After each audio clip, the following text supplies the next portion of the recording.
மக்களின் சேவகர்களுக்கு வணக்கம். மேக்ஸ்ல ஒரு ப்ரீவியஸ் கொஸ்டின் பார்த்துக்கலாம். இந்த டயக்ராம் இருக்குல்ல, இந்த டயக்ராம்ல நிழலிடப்பட்ட பகுதியினுடைய பரப்பளவு என்ன அப்படின்றத கேட்டிருக்காங்க. இதுல ஒரு சதுரம் இருக்கு, 4 அரைவட்டங்கள் இருக்குது.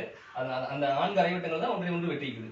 இந்த சதுரத்தினுடைய பக்கம் என்ன அப்படின்னா 10 சென்டிமீட்டர். ஒவ்வொரு பக்கத்தினுடைய நீளம் 10 சென்டிமீட்டர். அப்ப இதுக்கு ஒரு 2 ஃபார்முலா இருக்குங்க. ஒன்று நிழலிடப்படாத பகுதியின் பரப்பளவு. நிழலிடப்படாத பகுதியின் பரப்பளவு ஃபார்முலா என்ன அப்படின்னா 7ல் 3 பங்கு இன்டு a ஸ்கொயர். ஓகேங்களா? அடுத்து நிழலிடப்பட்ட பகுதியின் பரப்பளவு. 7ல் 3 பங்கு நிழலிடப்படாத பகுதியினுடைய பரப்பளவு. அப்ப 7ல் 4 பங்கு நிழலிடப்பட்ட பகுதியினுடைய பரப்பளவு. நமக்கு என்ன கேட்கறாங்க? நிழலிடப்பட்ட பகுதி தான் கேட்டிருக்காங்க. அப்ப இந்த ஃபார்முலால நம்ம சப்ஸ்டிட் பண்ணோம் அப்படின்னா ஆன்சர் வந்துடும். 4/7 இன்ட்டு a என்ன கொடுத்துருக்காங்க? 10 சென்டிமீட்டர் கொடுத்துருக்காங்க. அப்ப 10 இன்ட்டு 10. அப்ப என்ன வரும்? 400 டிவைடட் பை 7. அப்ப 400 7ஆல டிவைட் பண்ணோம்னா என்ன வரும் அப்படின்னா 1 7 5 35. 5 35 மீதம் 5 இருக்கும், 50 இருக்கும்.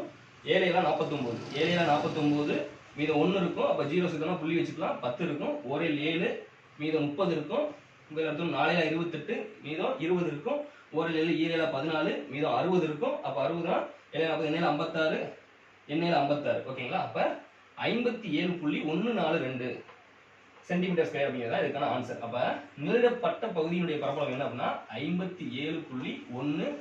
அடுத்து 2 இருக்கு, அதனால இதை 14 வச்சுக்கலாம். ஓகேங்களா? அப்ப 57.14 சென்டிமீட்டர் ஸ்கொயர் தான் இந்த டயக்ராம்ல நிழலிடப்பட்ட பகுதியுடைய பரப்பளவு. நிழலிடப்படாத பகுதியுடைய பரப்பளவு கேட்டாங்கன்னா இந்த ஃபார்முலால நம்ம சப்ஸ்டிட் பண்ணி ஆன்சர் கண்டுபிடிச்சிடலாம்.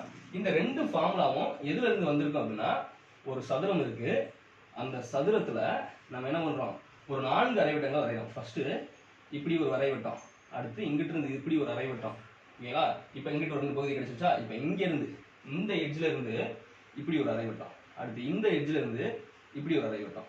இப்படி போட்டோம் அப்படின்னா நமக்கு இந்த டயக்ராம் அப்படிங்கிறது கிடைச்சிடும். இந்த டயக்ராம்ல இருந்தா நிழலிடப்பட்ட பகுதியுடைய பரப்பளவு, நிழலிடப்படாத பகுதியுடைய பரப்பளவு என்ன அப்படின்னு சொல்லி கேட்பாங்க. இப்ப இதுல இருந்தா இது ஏன்னு சொல்லி வச்சுக்கோங்க. ஏன்னு சொல்லி வச்சுட்டீங்கன்னா இந்த அரைவட்டத்தினுடைய ஆரம் a/2. இப்ப இதுல இருந்து நம்ம இந்த ஃபார்முலாவை ஈஸியா டெரைவ் பண்ண முடியும்.